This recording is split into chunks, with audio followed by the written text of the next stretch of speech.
मित्रों नमो नमः। मैं बजरंगी सर आप सभी का संस्कृत सरिता के इस यूट्यूब चैनल पर बहुत बहुत स्वागत करता हूं। चलिए दोस्त, हम लोग संज्ञा प्रकरण पढ़ रहे हैं और आज महत्वपूर्ण संज्ञा फिर से पढ़ने चल रहे हैं, जिसका नाम है विभाषा संज्ञा। नोट कर लीजिएगा, विभाषा संज्ञा। हम लोग प्रत्येक दिन संज्ञा प्रकरण पढ़ रहे हैं। आज फिर एक महत्वपूर्ण संज्ञा पढ़ने चल रहे हैं, विभाषा संज्ञा। विभाषा संज्ञा का सूत्र लिख लीजिएगा, न वेति विभाषा, न वेति विभाषा। चलिए बोलेगा, न वेति विभाषा। अगर मैं इसको तोड़ दूं तो टूटेगा न वा इति विभाषा। ना भी अव्यय है, वा भी अव्यय है, इत भी अव्यय है।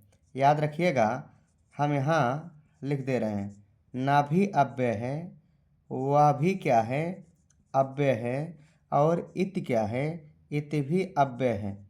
आगे हम अव्यय आपको पढ़ाएंगे। अव्यय 4 प्रकार के होते हैं।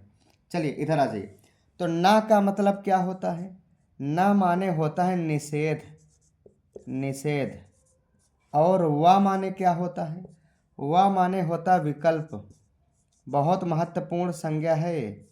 तो ना माने निषेध और वा माने विकल्प, यानी निषेध और विकल्प, इन दो अर्थों की विभाषा संज्ञा होती है। बस इसमें इतना ही आपको पढ़ना है, निषेध और विकल्प अर्थों में।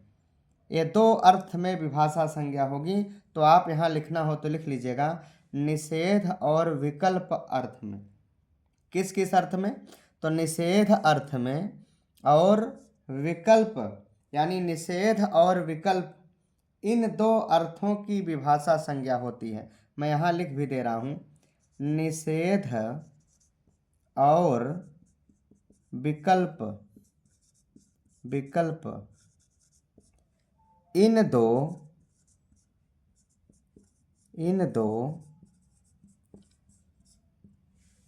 अर्थों की विभाषा संज्ञा होती है। इन दो अर्थों की क्या होती है? विभाषा संज्ञा होती है, विभाषा संज्ञा होती है। छोटी सी संज्ञा है और परीक्षा में पूछा जाता है। याद रखिएगा, आपको यही चीज़ ध्यान में रखना है बस। ना और वाह याद रखिएगा। यहाँ देखिए, ना है, वाह है और इति है। वाह और इति में आ से ई मिला है तो ए बन गया है, यानी वेति बना है। इस वेत में गुण संधि का काम हुआ है। आप देख लीजिए, वेत में गुण संधि का काम हुआ है। कोई पूछे विभाषा कितने प्रकार की होती है, तो बताइएगा विभाषा 2 प्रकार की होती है। यही विभाषा, विभाषा कितने प्रकार की होती है? तो विभाषा 2 प्रकार की होती है। याद रखिएगा, विभाषा कितने प्रकार की होती है? तो 2 प्रकार की विभाषा होती है। अब आपके मन में सवाल होगा, कौन कौन विभाषा? तो एक विभाषा होती है व्यवस्थित विभाषा, व्यवस्थित विभाषा, ये पहली विभाषा हो गई। दूसरी विभाषा कौन है? दूसरी विभाषा है प्राप्ता प्राप्त विभाषा, प्राप्ता प्राप्त विभाषा। आपसे कोई सवाल भी पूछे कि भैया विभाषा कितने प्रकार की होती है, तो 2 प्रकार की विभाषा होती है, व्यवस्थित विभाषा और प्राप्ता प्राप्त विभाषा। याद रखिएगा, इम्पॉर्टेंट संज्ञा है तो थोड़ा सा, बस इतना है। बोलिए, ना वेति विभाषा, ना वेति विभाषा। विभाषा संज्ञा होती है निषेध और विकल्प, इन 2 अर्थों की विभाषा संज्ञा होती है। बिल्कुल हमारे सभी भाई बहन अच्छे से नोट्स बनाते चलिएगा। अभी हम संज्ञा प्रकरण आपको पढ़ा रहे हैं।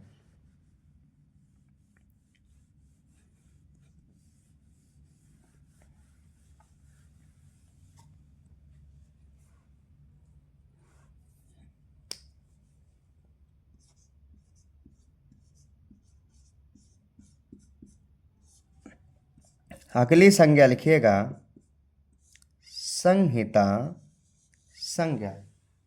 याद रखिएगा, हम लोग अगली संज्ञा पढ़ने चल रहे हैं। कौन सी संज्ञा? संहिता संज्ञा। सूत्र लिखिएगा, बड़ा महत्वपूर्ण सूत्र है। परः सन्निकर्षः, परः सन्निकर्षः संहिता, परः सन्निकर्षः संहिता, परः सन्निकर्षः संहिता। यानी वर्णानाम, इसकी वृत्ति भी लिख लीजिएगा। बोलेगा वर्णानाम, म हलंत हो जाएगा तो आ निकलेगा, तो इसी में आ मिला हुआ है। अतिशयितः, बोलेगा वर्णानाम अतिशयितः, वर्णानाम अतिशयितः सन्निधि। सवाल पूछेगा वर्णानाम अतिशयितः सन्निधि कौन सी संज्ञा होगी? तो नोट कर लीजिए, संहिता संज्ञा। संहिता संज्ञा स्यात्। बोलेगा वर्णानाम अतिशयितः सन्निधि संहिता संज्ञा स्यात्। सवाल पूछेगा, पेपर संस्कृत में बनेगा, टीजीटी के लिए भी है, पीजीटी के लिए भी है, एलटी के लिए भी है, बीपीएससी के लिए है। संहिता संज्ञा सभी परीक्षाओं में यही है। याद रखिएगा, सूत्र है परः सन्निकर्षः संहिता। अगर मैं बात करूं परः, तो परः में भी प्रथमा है, सन्निकर्षः में भी प्रथमा है और संहिता में भी प्रथमा है। याद रखिएगा, इस सूत्र में कुल 3 पद हैं। इस सूत्र में अगर पदों की हम बात करें तो कुल 3 पद हैं। परः माने होता है एक दूसरे के, सन्निकर्ष माने होता अत्यंत निकट हो जाना, संहिता कहलाता है। यानी सवाल परीक्षा में पूछेगा, देखिए अभी हम आपको संधि से तुलना करा के बताएंगे किस तरह से सवाल परीक्षा में आता है और छात्र जल्दबाजी में गलत कर देते हैं। थोड़ा सा अगर सावधानी हटी, दुर्घटना घटी वाली चीज़ है। समझिएगा, वर्णों की, लिख लीजिएगा, वर्णों की अत्यंत समीपता, अत्यंत समीपता क्या कहलाती है? संहिता कहलाती है। वर्णों की अत्यंत समीपता संहिता कहलाती है। हमारे सभी भाई बहन अच्छे से नोट कर लें, वर्णों की अत्यंत समीपता क्या कहलाती है। याद रखिएगा, ये समीपता शब्द भूलिएगा नहीं। वर्णों की अत्यंत समीपता जो होती है ना, वही संहिता होती है। जबकि वर्णों का मेल क्या होता है? वर्णों का मेल संधि होती है। जबकि वर्णों की अत्यंत समीपता क्या होती है? संहिता होती है। इतना चीज आप अच्छे से परीक्षा में रखिएगा। सवाल पूछ लेता है वर्णों की समीपता क्या कहलाती है, तो छात्र जल्दबाजी में संधि मार देते हैं और गलत हो जाता है। आपका गलत ना हो इसलिए हम बहुत बारीकी से आपको पढ़ाते चल रहे हैं। फिर से समझिएगा, देखिए हमें सावधान संधि में रहना है और यह संहिता, दोनों को हम एक जगह तालिका बना करके समझाने की कोशिश कर रहे हैं। कहाँ आप गलतियां कर सकते हैं? अगर परीक्षा में पूछे वर्णों का मेल क्या कहलाता है, तो बताइएगा संधि कहलाता है। और परीक्षा में पूछे वर्णों की समीपता क्या कहलाती है? समीपता, समीपता को निकटता भी बोलते हैं। तो वर्णों की समीपता क्या कहलाती है, तो संहिता मारिएगा। देखिए थोड़ा सा अंतर है, यह है मेल और यह है समीपता। मेल क्या है? तो मेल है संधि, और समीपता क्या है? समीपता है संहिता। तो बहुत अच्छे से समझे रहिएगा मेरे दोस्त, परीक्षा के लिए बहुत महत्वपूर्ण है। मैं फिर से आपको बता दूं, याद रखिएगा, जब तक वर्णों में समीपता नहीं होगी तब तक संधि का कार्य नहीं होगा।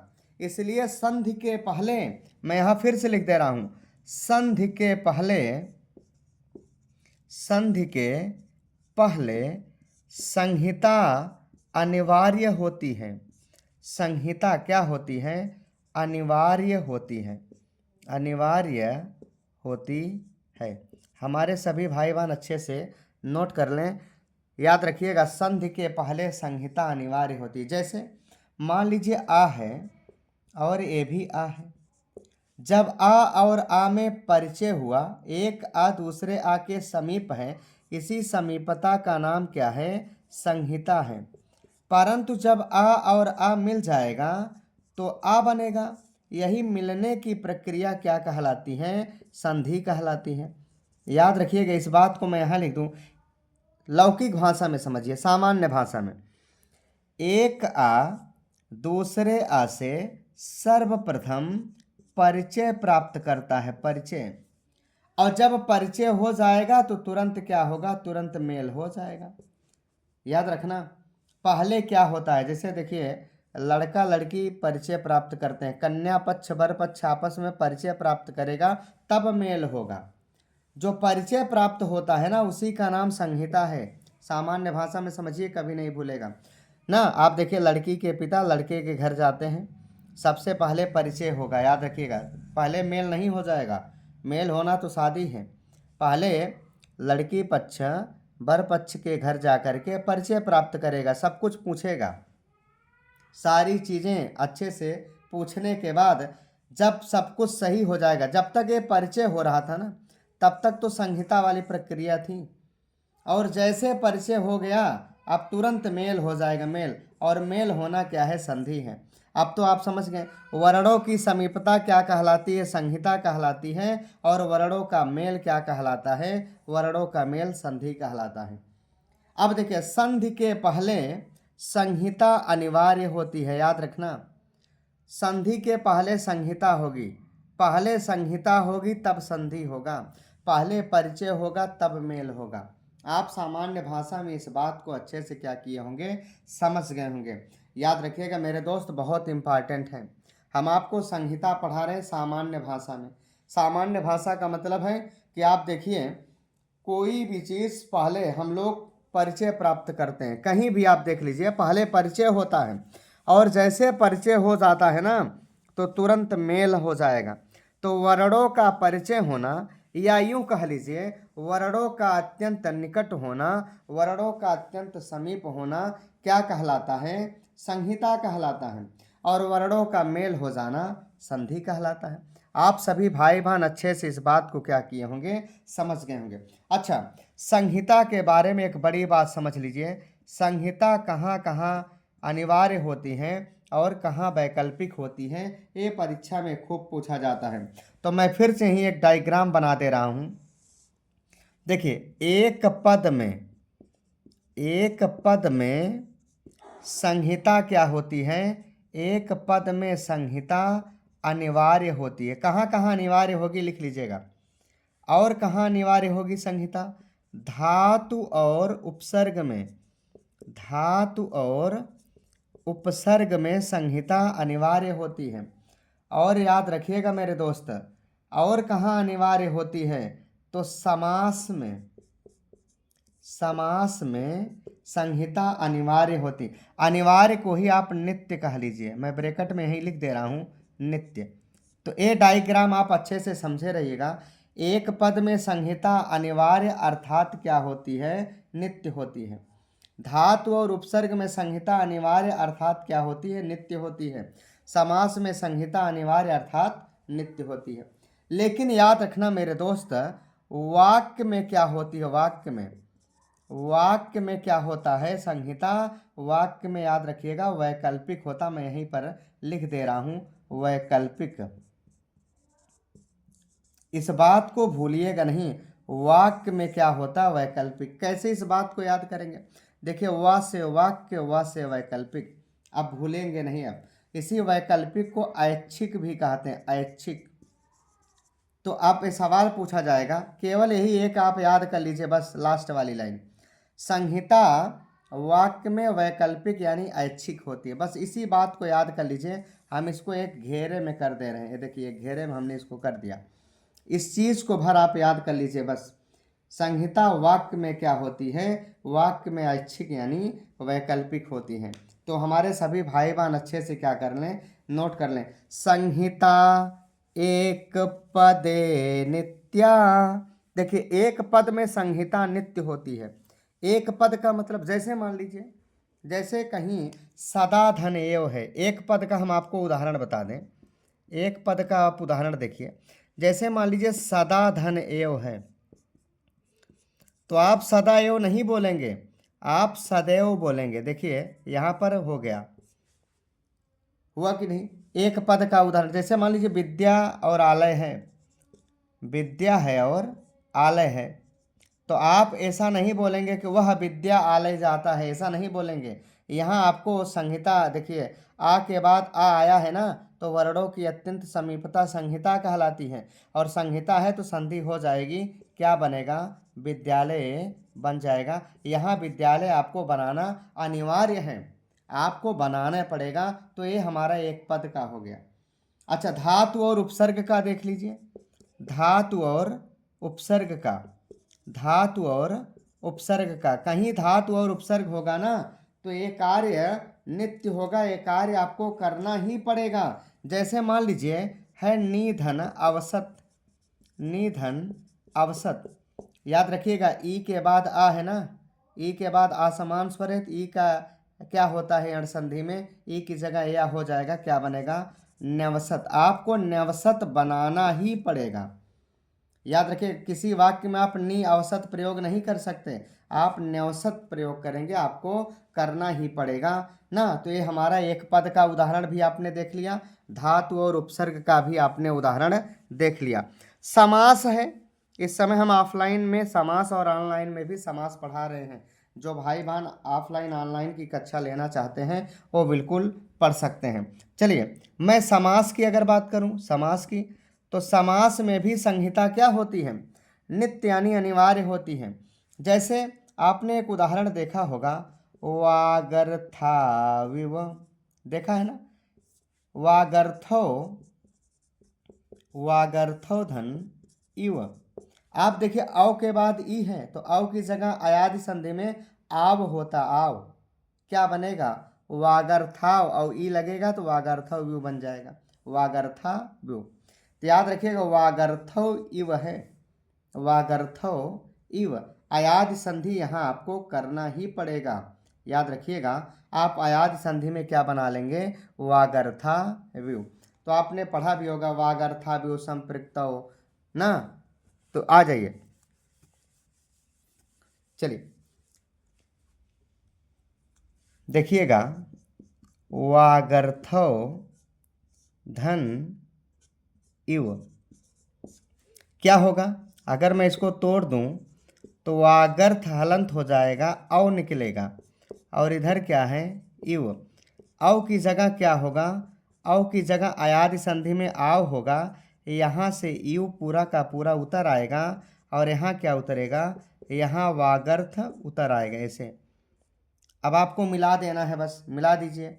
देखिए वागर्था, इसमें आ मिल जाएगा, बनेगा वागर्था, वा में हरस्व ई मिल जाएगी, क्या बनेगा? वागर्था व्यू ना। तो वागर्था व्यू संपृक्तौ वागर्थ प्रतिपत्तये जगतः पितरो वंदे पार्वती परमेश्वरो ना। चलिए आगे आ जाइए। तो आपने देखा संहिता कहाँ कहाँ नित्य होती है और कहाँ नित्य को आप अनिवार्य करिएगा, याद रखिएगा, नित्य यानी अनिवार्य, और कहाँ वैकल्पिक होती है, तो वैकल्पिक होती है वाक्य में ना। तो संहिता, संहिता एक पदे नित्या, संहिता एक पदे क्या होगा भैया? नित्या। याद रखना, ये पहली लाइन हो गई, संहिता एक पदे नित्या, और नित्या धातुपसर्गयोः, धातु और उपसर्गयोः। यहाँ मैं संधि भी कर सकता हूँ, ऊ के बाद ऊ आया है ना, तो यहाँ दीर्घ संधि हो जाएगा, धातुपसर्गयोः आप बना सकते हैं। यहाँ आप लिखना चाहें ना तो ऐसे लिख सकते हैं, धातुपसर्गयोः, ऐसा भी आप यहाँ लिख सकते हैं। हो गया। और नित्या समासे, नित्या समासे, आप देखिए नित्या कहाँ कहाँ है? एक पदे, यहाँ देखिए नित्या है, नित्य यानी नित्य, नित्य यानी अनिवार्य, और धातु उपसर्गयोः नित्या, समासे नित्या। ये देखिए तीन जगह नित्य हो गई, एक जगह है कहाँ? वाक्य तो वाक्य, यहाँ लिख लीजिएगा लास्ट वाली लाइन, वाक्य तु सा विवक्षाम अपेक्षते। वाक्य तुषा विवक्षा अपेक्षित, वाक्य में विवक्षा पर निर्भर करती है। इस बात को क्या करिएगा, अच्छे से याद रखिएगा। तो प्रिय विद्यार्थियों, आज हम लोगों ने दो महत्वपूर्ण संज्ञा को पढ़ा है। एक संज्ञा का नाम है विभाषा संज्ञा और एक संज्ञा का नाम है संहिता संज्ञा। सवाल पूछेगा वर्णानाम अतिशयिता सन्निधि, 4 ऑप्शन बना देगा तो क्या भरेंगे, संहिता संज्ञा। या पूछ लेगा परः सन्निकर्षः, तो भी आपको क्या भरना पड़ेगा, संहिता संज्ञा। बिल्कुल मेरे दोस्त, प्रत्येक दिन हम लोग संज्ञा प्रकरण इस समय पढ़ रहे हैं। वीडियो कैसा लगता है आप कमेंट बॉक्स में ज़रूर कमेंट करके बताइएगा। प्रत्येक दिन हम आपको कुछ ना कुछ नई चीज़ें पढ़ाते रहेंगे। याद रखिएगा, जो भाई बहन चैनल को सब्सक्राइब नहीं किए हैं वो चैनल को सब्सक्राइब कर लें, लाइक भी कर दिया करें और शेयर भी कर दिया करें। सर्वे भवन्तु सुखिनः, सबका कल्याण हो। याद रखिएगा, आप सब अध्यापक बने, इसी उद्देश्य के साथ हमने इस चैनल की शुरुआत कर रखी है और प्रत्येक दिन हम आपके लिए कुछ ना कुछ नया करने की कोशिश कर रहे हैं। चलिए मेरे दोस्त, वीडियो अच्छा लगा हो तो आप कमेंट बॉक्स में कमेंट करके ज़रूर बताइएगा। कल हमारी आपकी फिर मुलाकात होगी, तब तक के लिए नमो नमः।